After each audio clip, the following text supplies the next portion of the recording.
Alors dans cet exercice, on vous demande de déterminer un état stable pour un graphe qui possède deux sommets. Alors je rappelle la définition que l'on avait vue pour l'état stable, il faut que ça vérifie une certaine égalité matricielle. Donc il vous va falloir des matrices. Vous avez ici un graphe probabiliste dont la matrice de transition, grand M,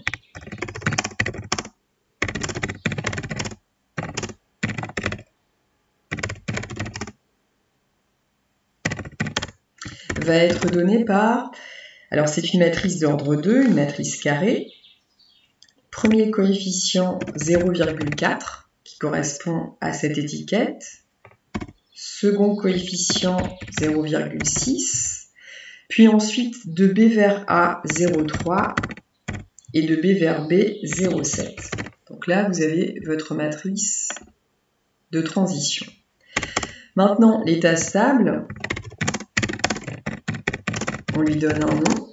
Alors je rappelle que la matrice de transition, on l'a obtenue en rangeant dans l'ordre alphabétique les sommets. Et l'état stable, on va le noter, par exemple, on peut mettre AB, comme vous avez vu dans d'autres exercices, mais on peut aussi mettre XY.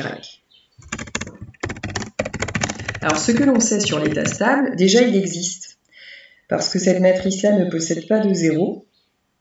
Donc dans ce cas-là, on est sûr que l'état stable existe. Et on sait que l'état stable vérifie cette égalité. Alors ça vérifie P fois M égale à P. C'est-à-dire que quand vous allez multiplier votre état stable à la matrice de transition, vous allez retrouver l'état stable, c'est-à-dire une stabilité. Si maintenant on transforme cette égalité, comme vous l'avez déjà fait dans d'autres exercices, donc égalité matricielle en égalité avec l'écriture des matrices, puis avec les calculs, on va réussir à obtenir un système de deux équations à deux inconnus, qui seront x et y. Alors si on fait P fois M d'un côté, on a cette matrice multipliée par celle-là, qui va nous donner une matrice ligne, dont le premier coefficient va être obtenu en faisant x multiplié par 0,4 plus y multiplié par 0,3.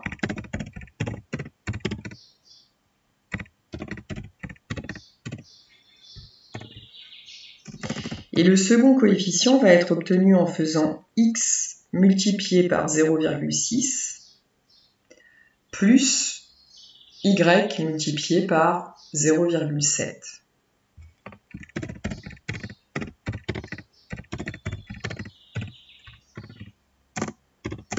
Ça, c'est une matrice ligne. Vous savez que P fois N doit être égal à P. Cela veut dire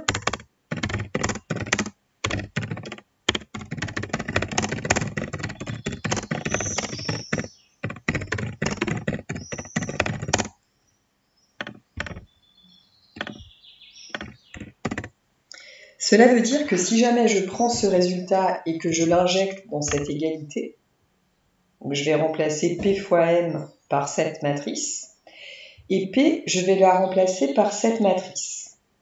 Deux matrices lignes seront donc égales.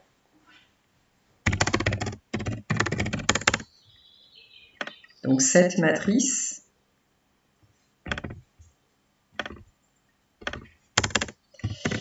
égale à celle-là. J'avais utilisé des jeux de couleurs pour obtenir des équations.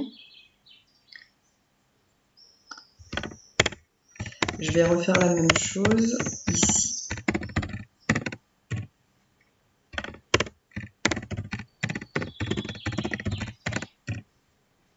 Donc ça, premier coefficient égale premier coefficient, second coefficient égale second coefficient, puisque vos matrices ici sont égales. Vous obtenez deux équations. Comme vous l'avez dit rapidement dans les exercices que vous m'avez renvoyés sur Helico, ces deux équations, vous savez maintenant qu'elles sont dépendantes. Donc les écrire toutes les deux, en tout cas, ne vous permettra pas de résoudre votre système. Il va falloir introduire une troisième équation que vous connaissez, Donc si jamais je prends cette première équation, ce premier coefficient, il est égal à celui-là. Second coefficient égal à celui-là. Mais ces deux équations sont dépendantes. Donc vous avez besoin de rajouter une autre équation. Alors je vais conserver, là c'est toujours un choix que l'on fait, je vais conserver moi la première équation, c'est-à-dire celle-là.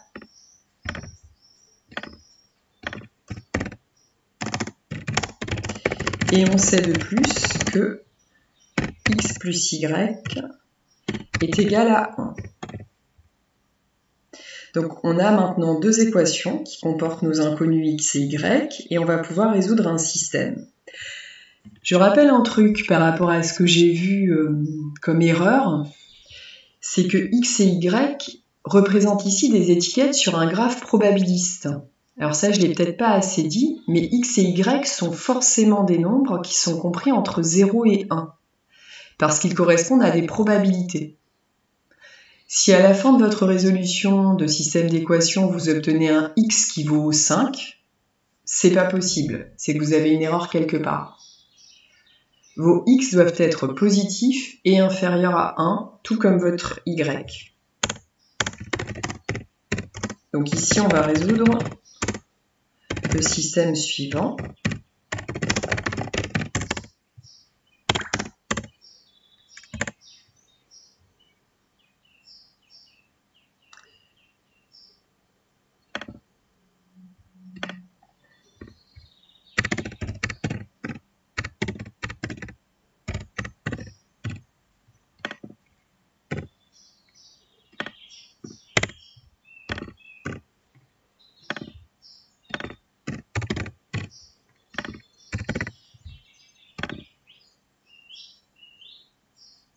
Donc on a ça comme système,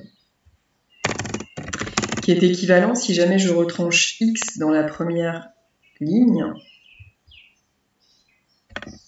qui sera équivalent à 0,4x plus 0,3y, moins x, que je peux remplacer par moins 1x, égale à 0.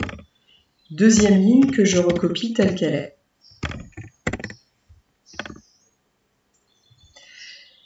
Première ligne que je vais pouvoir simplifier avec 0,4x moins 1x.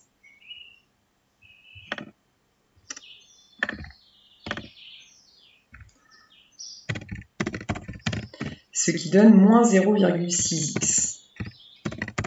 Y, lui, n'a pas été transformé.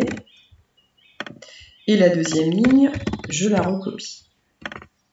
Alors si vous voulez, vous pouvez aussi sortir du système assez rapidement, ce que là je vais faire.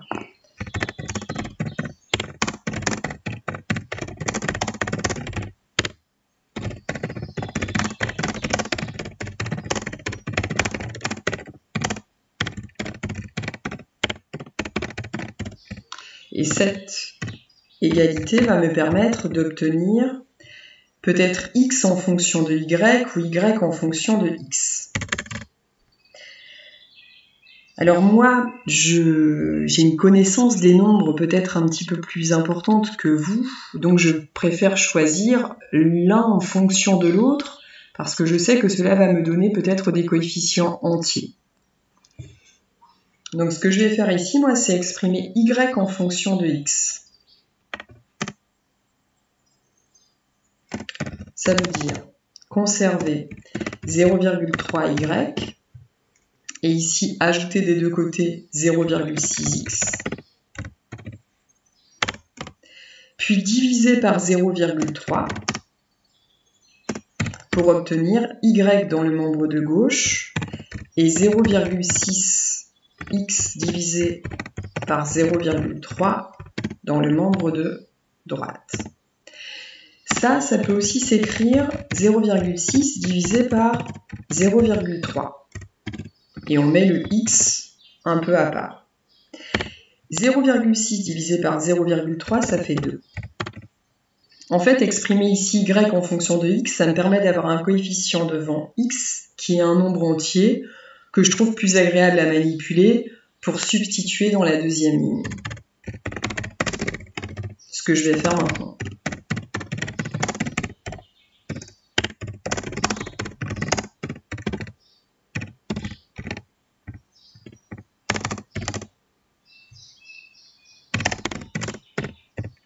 Donc on va substituer y par x, ça veut dire que je vais remplacer ce y par 2x.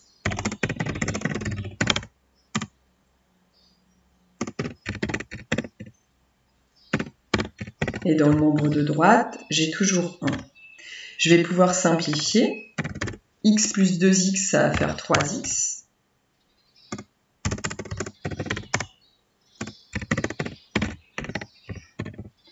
Puis x égale 1 tiers. Et on en déduit la valeur de y, parce que y, d'après cette ligne-là, vaut 1 moins x.